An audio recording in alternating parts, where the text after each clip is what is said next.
isama sa patrol. Posible karon mag-atubang og kaso ang usa ka auto dealer human nga mihatag kini og duha ka parehong plate number sa duha ka naglahing sakyanan. Kini human nga midangop sa buhatan sa Highway Patrol Group kon HPG7 ang usa ka sese labang. Reklamo ni Labang nga dili marehistro ang iyang sakyanan sa buhatan sa Land Transportation Office LTO7.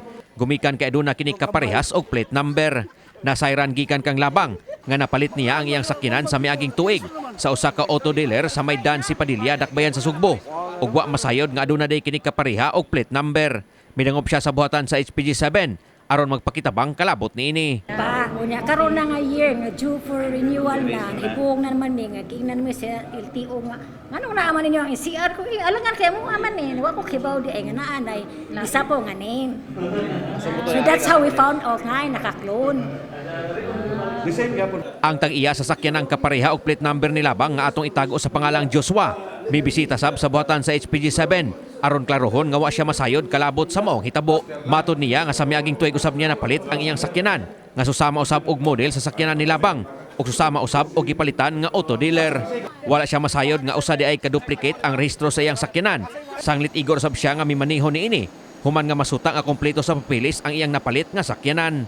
Andam siya maton pa nga mokopirar sa kapulisan alang sa kasulbaran sa maong kakulian. Bawra ko nakabaw ko atong pagkuha na ko si Silex.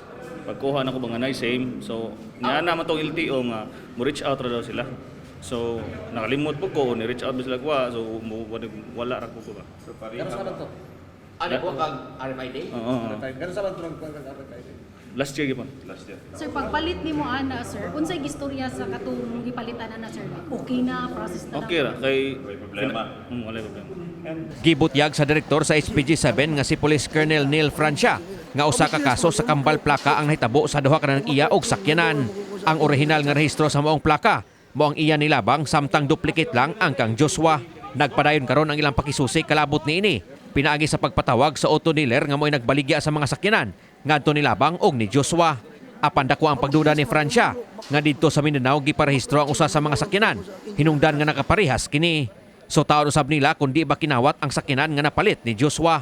Awag ni Francia ngadto sa mga mapalit og sakyanan. Hilabi na ni adtong maginamit na daan sa pagsuta sa record niini sa ilang buhatan aron kalikayan ang susamang kakulian. Impound gina, tapos pala na mo kaso. Ang galing din siya?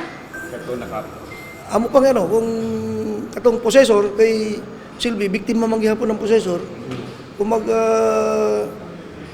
siya, magipag-coordinate sa amo, cooperate, ang among pailang kaso, katong seller.